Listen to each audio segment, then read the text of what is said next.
Bonjour, bienvenue dans une prima, bonne année, un meilleur vœu, Pace Salut. Je suis en compagnie de François-Xavier Antonini, bonjour. Bonjour Lisa. Alors vous êtes un tout jeune photographe, vous avez fait votre première exposition à Ajaccio, donc du côté du bar Le Pigalle. On va en parler tout au long de la semaine, on va essayer de vous découvrir un petit peu votre travail, puisque ça fait maintenant quelques temps quand même que vous faites de la photo, malgré votre jeune âge. Hein. Oui, c'est ça fait 3 ans, donc là, cette fin d'année, ça va faire 3 ans que je fais de la photo, depuis 2013. Et qu'est-ce qui vous a poussé finalement à faire de la photo ? Alors ça a commencé en fait dès la première fois où j'ai regardé à l'intérieur d'un réflexe. Donc c'est la visée réflexe qui m'a de suite plu, qui m'a de suite attiré. Au travail de mon père, donc la première fois que j'ai pris son appareil, après je l'emportais partout avec moi, que ce soit à la plage avec mon frère ou en soirée avec des amis. Je prenais tout n'importe quoi en photo, donc c'est vraiment la passion de la photo qui m'a pris... Vous n'avez pas commencé par l'iPhone et le numérique? Ah non, non, j'ai pas commencé par l'iPhone, non, pas du tout. Et aussi, j'ai pas commencé directement par le portrait, donc je me suis tournée vers la photographie en macro, paysage, donc tout ce que je pouvais voir, je le prenais en photo. Je pouvais même me balader dans la rue, prendre un lampadaire en photo, tellement... C'était pas tellement l'image le sujet représenté qui me plaisait, c'était surtout l'esthétique de l'image en fait qui me plaisait. Et petit à petit, avec ma cousine chez mes grands-parents, je me suis tournée vers le portrait dans mon garage avec un fond blanc et une lampe à halogène. Donc après, j'ai commencé à me renseigner sur la photographie de studio. Et petit à petit... Est-ce qu'on arrive à se former tout seul, justement à la photo, où ça demande quand même... de lire, de découvrir des choses, de demander à des professionnels? Est-ce que pour vous c'est important d'avoir un contact aussi avec évidemment d'autres photographes? Alors je pense que c'est important puisque de toute façon la photographie comme tout art doit se partager, donc seul on ne peut pas vraiment évoluer. Mais après, au niveau de l'apprentissage, je pense qu'il y a une certaine partie à acquérir au niveau théorique. Donc là, personnellement, j'ai appris seul en me renseignant sur Internet. Donc oui, il faut beaucoup lire, il faut regarder des tutos, des méthodes. Il y a quand même des méthodes à savoir et sur les caractéristiques techniques de l'appareil aussi. Mais il y a quand même une grande partie sur le terrain, donc au niveau de l'apprentissage sur le terrain. Donc ça aussi, finalement, il y a beaucoup de choses aussi qu'on doit faire par soi-même, pour pouvoir apprendre. Est-ce qu'il existe un œil du photographe? Vous êtes encore jeune peut-être pour le savoir, mais... Alors je ne sais pas vraiment si je pourrais vous définir vraiment un œil de photographe, mais disons qu'il faut savoir prendre les bons moments aux bons endroits. Ça nécessite d'avoir finalement tout le temps sur soi son appareil photo. Ah ben j'ai tout le temps là, d'ailleurs il est là, hein. Il est toujours là. Il vous suit partout. Ouais. Et vous pouvez vous arrêter par exemple dans la rue, prendre un oiseau, une fenêtre, prendre tout et n'importe quoi. Ouais. C'est comme ça que j'ai réussi aussi une très belle photo dont je suis fière. Moi j'ai pas pu la mettre dans l'expo puisque c'est une photo argentique, puisque je me suis mis récemment à la photographie argentique. Une photo de la place du Diamant avec des messieurs qui faisaient les grandes bulles. Et il y avait des enfants tout autour, donc une petite qui faisait la bulle sur la photo. Donc c'est des photos qu'on ne peut pas avoir si en se baladant en ville, on n'a pas l'appareil sur soi, c'est imprévisible. Est-ce que c'est différent peut-être aussi de faire des photos en studio et des photos en plein air? Est-ce qu'il y a quelque chose qui vous plaît le plus? Ayant commencé par le studio, ce qui me plaisait c'était la maîtrise de la lumière.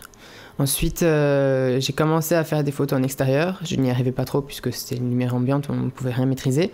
Mais petit à petit, j'ai commencé à plus m'amuser sur les décors, à jouer avec les décors, donc à introduire des personnages dans des ambiances différentes que je ne pouvais pas faire en studio. Et donc là, j'ai un peu délaissé le studio en ce moment pour me tourner plus vers les portraits en extérieur. C'est pas la même chose, c'est différent. C'est un autre travail. C'est ça. Et ça nécessite évidemment, j'imagine, d'autres techniques.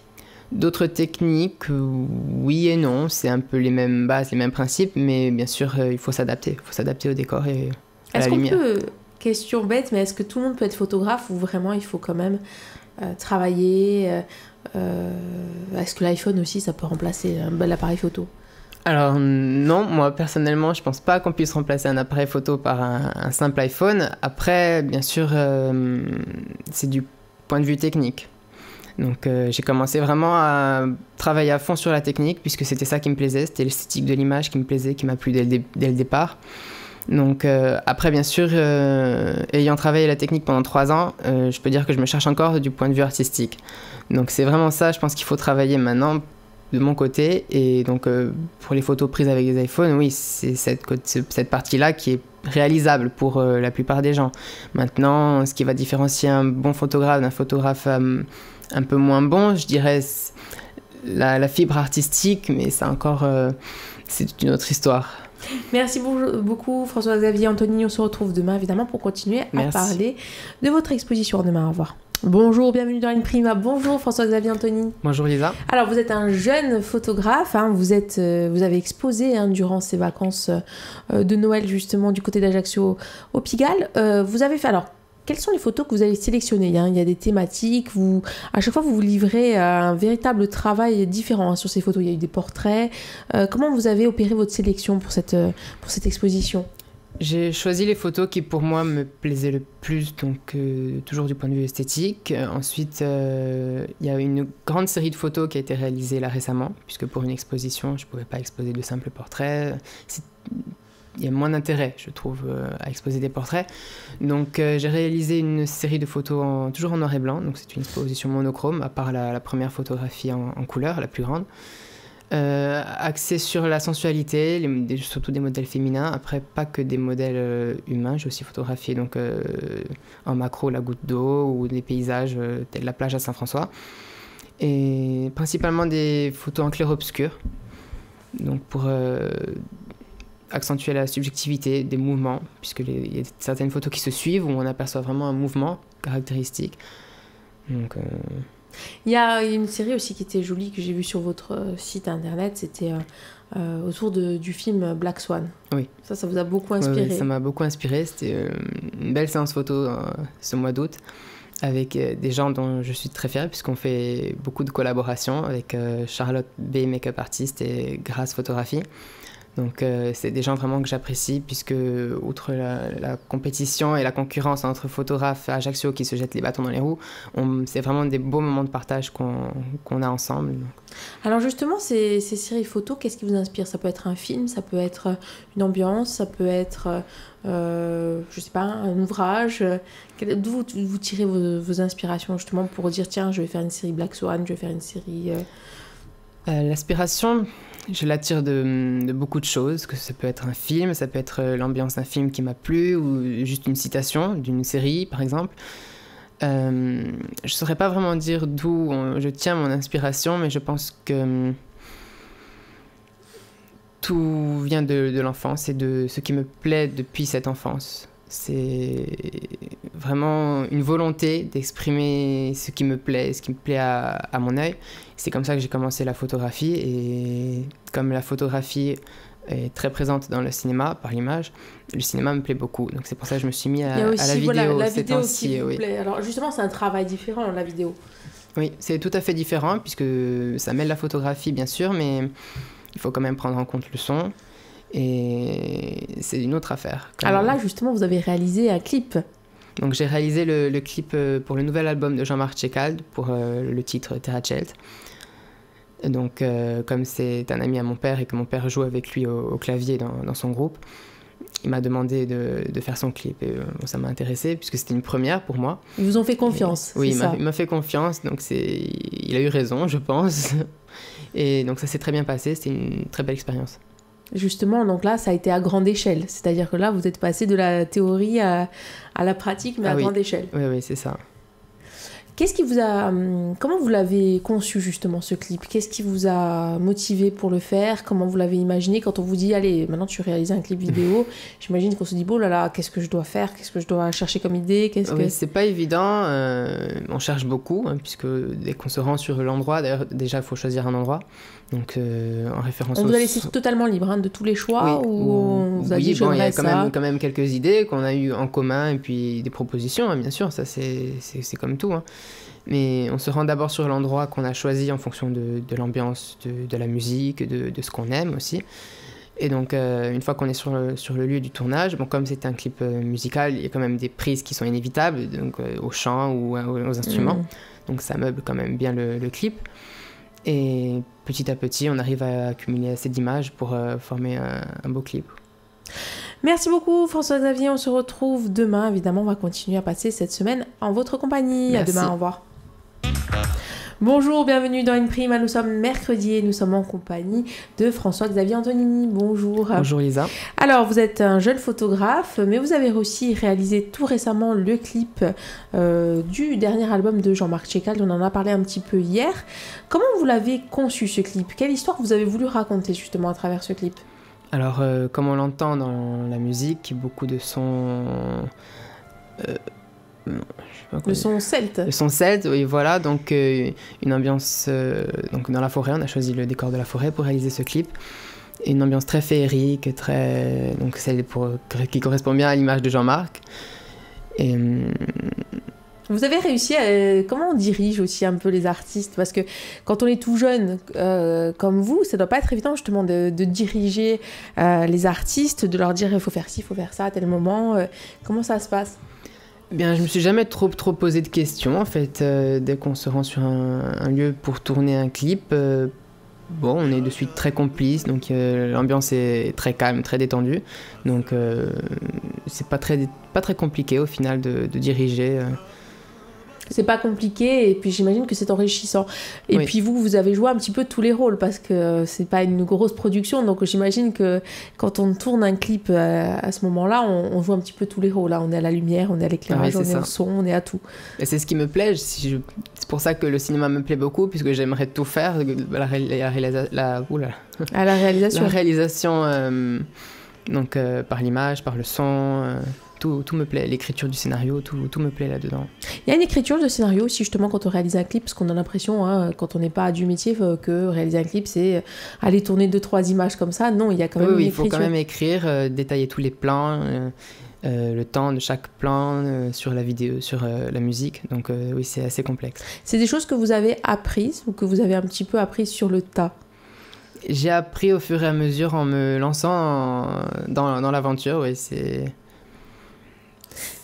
J'imagine que dans vos projets à venir, par la suite, ce serait de continuer dans ce domaine-là. Hein. Oui, je ne l'envisage plus autrement, là, oui. Donc, j'imagine que les études que vous allez choisir, ce sont des études tournées vers l'artistique. Alors oui, j'hésite encore entre la photographie ou le cinéma, justement, puisque même si c'est très lié, les études sont différentes. Et je ne sais pas encore quoi choisir pour l'instant. Les deux sont peut-être possibles, complémentaires. Peut-être. Faut voir. Est-ce que quand on est jeune comme ça, se lancer dans ces domaines, hein, c'est pas forcément évident. Ça peut être aussi une crainte pour les parents parce qu'on se dit, ils partent dans une filière qui est quand même compliquée. Hein. On sait que ça donne pas forcément à manger tous les mois. C'est très compliqué, c'est ça. Est-ce que justement vos parents vous aident, vous soutiennent dans cette démarche et est-ce que vous aussi finalement vous n'avez pas peur de vous engager là-dedans? Peur, oui, j'en ai peur, et puis de toute façon ça fait partie des risques, puisque quand justement on voit qu'on arrive à produire un travail qui peut plaire aux gens, c'est comme ça qu'on essaye d'en faire d'autant plus, et c'est pour ça que je continue depuis 3 ans. Mais c'est difficile de garder les pieds sur terre, je pense que c'est ça qui est le plus dur là-dedans. Mais de toute manière, oui, mes parents sont là pour m'encourager, ils me soutiennent dans mes projets, même s'ils ont des craintes autant que moi, voire même plus. Mais ils sont quand même avec moi, ils m'encouragent. Et justement, quel est le retour qu'il y a aujourd'hui sur cette exposition que vous avez réalisée pendant les vacances de Noël, sur ce clip? Est-ce que les gens viennent vous voir, vous félicitent? Est-ce qu'on vous donne des conseils? Alors, comme retour, oui, j'ai pu avoir un article dans Le Corps ce matin, j'ai pu avoir des jeunes en études de photographie qui sont venus me féliciter et apporter leurs avis sur mon exposition, des avis positifs comme des avis négatifs, puisque toutes les critiques sont bonnes à prendre en compte. Et puis vous sentez que, voilà, si on vous demande d'exposer, c'est que votre travail oui, puisque intéresse. Comme le propriétaire, donc Alain du Pigalle, est un grand ami à mes parents, et un soir on est venu à parler d'une éventuelle exposition, donc il m'a proposé de la faire dans sa salle, et ça s'est fait comme ça. Naturellement. Merci beaucoup François-Xavier, on se retrouve demain pour notre avant-dernière émission en votre compagnie. À demain, au revoir. Bonjour, bienvenue dans Imprima pour cette avant-dernière émission de la semaine en compagnie de François-Xavier Antonini. Bonjour. Bonjour Lisa. Alors évidemment, je rappelle que l'ensemble de ces émissions est disponible sur le www.alta-frequenza.com en vidéo et en podcast. Je suis toujours donc en compagnie de François Xavier, jeune photographe en devenir, ou peut-être jeune cinéaste, qui sait, puisque vous n'avez pas encore choisi votre voie. On a parlé hier justement de vos réalisations. Quels sont vos projets pour cette année ? Pour cette année, je n'ai pas tellement encore fixé de projet, puisque comme c'est l'année du bac, il faut quand même que je me réserve du temps pour les études. Oui, c'est sûr. Donc, pas encore de projet fixe. Là, récemment, nous avons réalisé un enregistrement et un clip avec une amie qui est chanteuse. Donc, sinon, pas de projet en prévision pour l'instant. Mais je pense que vous n'allez pas rester inactif, parce que quand on est passionné comme ça, on essaie toujours de travailler, de continuer à faire des choses nouvelles. Oui. Vous aimeriez vous essayer à quoi maintenant, puisque vous avez essayé la vidéo, vous avez essayé la photo, quels sont les autres domaines qui vous intéressent Les autres domaines qui m'intéressent, je pense, pourquoi pas la musique, puis aussi l'écriture, parce que l'écriture me plaît beaucoup. Comme souvent quand je publie des photos sur ma page, elles sont toujours accompagnées d'une petite description ou soit d'une citation et souvent des textes dont je suis l'auteur. Donc oui, tout ce qui touche au domaine artistique, de toute façon me plaît et pourquoi pas essayer d'autres choses par la suite. J'imagine qu'après vous serez obligé peut-être un jour de vous spécialiser, ça c'est le propre du domaine artistique si on veut pouvoir... Comment choisir ? Est-ce que vous suivez peut-être des formations aussi à côté, des cours justement, vous apprenez auprès d'artistes déjà ici ? Non, pour l'instant, aucune formation. Non, aucune. Seulement par les réseaux sociaux et par Internet, j'apprends quand j'ai du temps. Je mets du temps libre à ma disposition et puis voilà. Comment c'est vu par les jeunes de votre âge, justement, ce travail que vous menez en photo, en vidéo ? Est-ce qu'ils comprennent ? Est-ce qu'il y en a beaucoup qui vous aident dans vos démarches ? Est-ce qu'il y en a d'autres qui ne comprennent pas, finalement, qu'on puisse déjà, à cet âge-là, se passionner pour des domaines ? Parce que c'est du travail. J'imagine que ça vous prend des samedis, des dimanches. Oui, ça prend beaucoup de temps. Et puis, bon, il y en a de mon entourage qui comprennent, qui aiment bien, qui en profitent aussi, puisque ça plaît beaucoup de se retrouver sur des images, sur des belles images. Et ensuite, pas que des images posées aussi, puisque je fais aussi des photos en soirée de temps en temps, ou juste une simple sortie en ville, j'ai l'appareil, j'en fais quelques-unes. Après, il y en a d'autres qui ne comprennent pas, mais ils sont pas forcément de mon entourage aussi proche que les autres, mais ils ne comprennent pas, ils cherchent pas à comprendre, je pense. C'est difficile à appréhender, on peut se poser la question pourquoi faire des photos tout le temps, mais je pense que c'est important de réussir à préserver ces souvenirs, surtout de nos jeunes années. Donc c'est principalement pour ça que je continue la photo. Quel serait votre rêve en termes d'appareil photo là ? Vous avez déjà celui qui vous convient ou vous avez d'autres envies ? Des envies, oui, j'en aurais. Maintenant, celui que j'aime me convient tout à fait. Maintenant, c'est sûr qu'il y aura toujours mieux, comme il y aura toujours moins bien. Donc, je suis quand même satisfait là pour l'instant. Le matériel, c'est important pour un photographe. Oui, c'est très important, oui. Et au niveau, évidemment, vous travaillez avec du numérique ou pas tellement ? Je travaille principalement avec du numérique, bien que ces temps-ci, je me sois mis à l'argentique. Pour les réseaux sociaux, c'est plus facile de faire au numérique. Maintenant, pourquoi pas essayer l'argentique avec un scanner, pourquoi pas, enfin...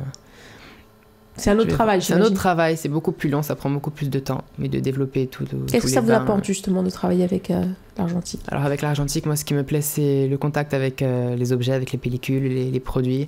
C'est beaucoup plus concret que la photographie en numérique et ça a beaucoup plus de charme puisque la photo est unique. C'est comme une photo Polaroid, on sait que la photo Polaroid est unique, elle n'est pas reproductible et c'est autre qu'un fichier qu'on peut dupliquer, supprimer, c'est différent. Ça a beaucoup plus de charme et beaucoup plus de valeur pour moi.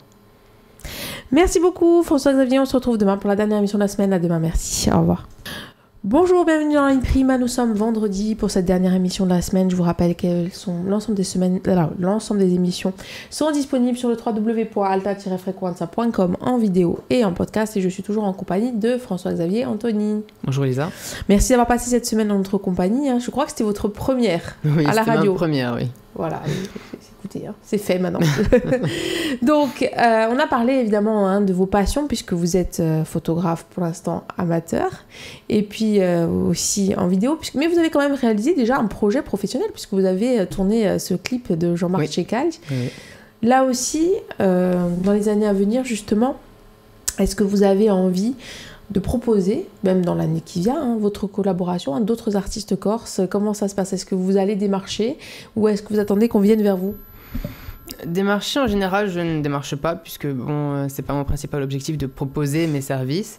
Maintenant, oui, ça me plairait, pourquoi pas. C'est de belles expériences à acquérir au fil du temps, donc oui, ça m'intéresserait. Le vidéoclip, vous avez fait. Est-ce que le court-métrage, ça vous attire aussi? Oui, ça m'attire énormément. Puis j'ai déjà réalisé un court-métrage en compagnie des élèves du LEP Fino sur le harcèlement, qui a déjà eu pas mal de vues sur le net. Donc ce domaine-là aussi m'intéresse beaucoup. Donc, c'était une commande justement du LEP ou... C'était une commande de la part des élèves qui m'ont appelé pour réaliser un clip. Donc on l'a réalisé en 3 jours chrono. Que ce soit la musique d'arrière-plan ou le tournage et le montage. J'ai réalisé le montage sur place pour le soir même, puisque le lendemain ils devaient le monter à Corté pour un concours, à ce que j'ai compris. Donc là encore, c'est une autre épreuve de s'adapter. Vous avez fait l'écriture, eux, au préalable? Ils avaient fait l'écriture, eux, au préalable, là, c'est ça. Vous avez été juste à la réalisation, en fait. C'est ça. Il est visible, ce clip, justement? Oui, il est visible sur YouTube, sur ma chaîne YouTube, Antonini Photographie. Donc le harcèlement, comme toutes mes autres vidéos d'ailleurs.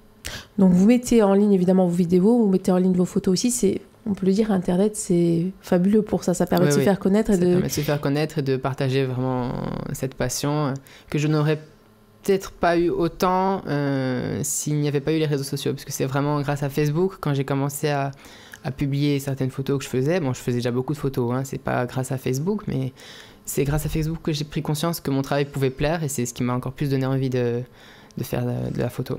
J'imagine qu'il y a des échanges avec les autres connectés sur les photos, des réactions. C'est enrichissant pour un photographe, ce type d'avoir des réactions et des échanges avec un public potentiel. Oui, c'est très enrichissant puisque de toute façon, en dehors de son propre point de vue, il faut avoir des points de vue objectifs.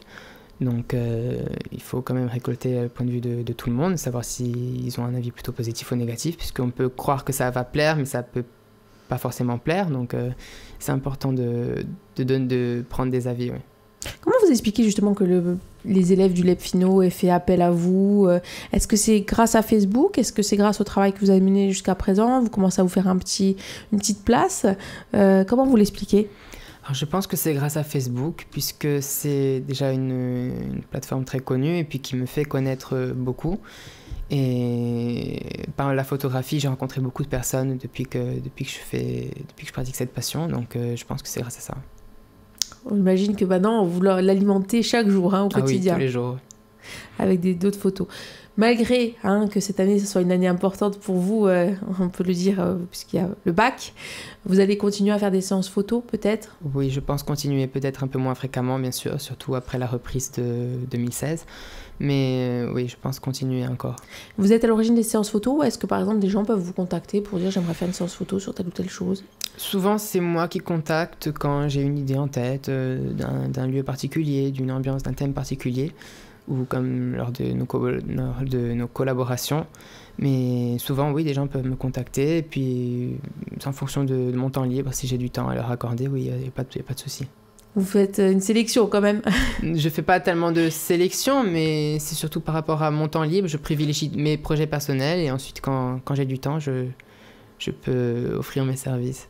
Merci beaucoup François-Xavier Antonini d'avoir passé cette semaine dans notre compagnie. Merci. Au revoir.